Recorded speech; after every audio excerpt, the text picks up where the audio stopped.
morning, friends.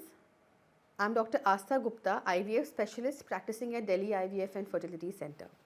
आज हम एक इम्पॉर्टेंट एस्पेक्ट ऑफ IVF के बारे में बात करेंगे विच इज़ फाइनेंशियल प्लानिंग।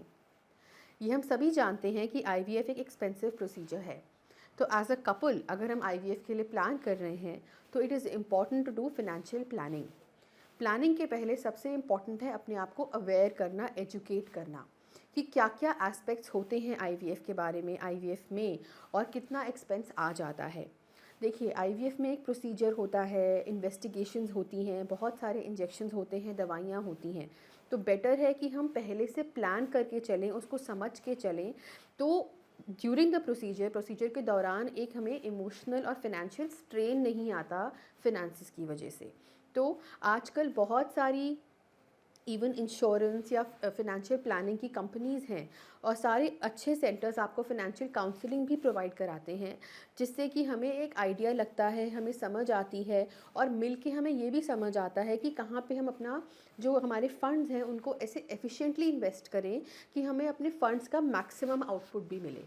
तो ये इम्पॉर्टेंट है कि आप एक फ़िनेंशियल प्लानिंग करके चलें, इसको समझ के चलें और एक देख के समझ के ऐसे सेंटर को चूज़ करें जहाँ पे आपको लगे कि हाँ एक्सपीरियंस है और रिज़ल्ट्स हैं और आपका जो मनी है, आपका जो एक्सपेंडिचर है वो सबसे एफिशिएंटली यूज़ होगा।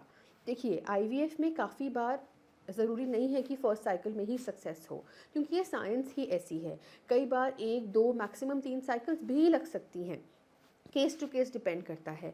तो इस चीज़ को एक वेल अवेयर इंसान की तरह समझ के, इसको परख के और फिर ही आगे बढ़ने में समझदारी है।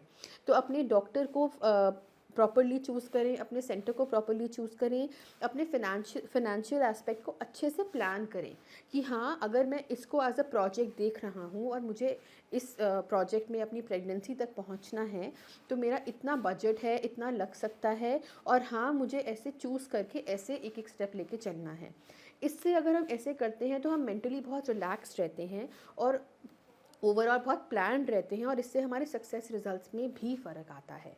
क्योंकि अगर हम प्लान नहीं करेंगे और हम हर स्टेप पे टेंशन में रहेंगे, अरे ये ऐसे हो गया, वैसे हो गया, तो ना हम अपना पूरा उस पर दे पाएंगे और ना हमें उसके रिजल्ट्स मिलेंगे।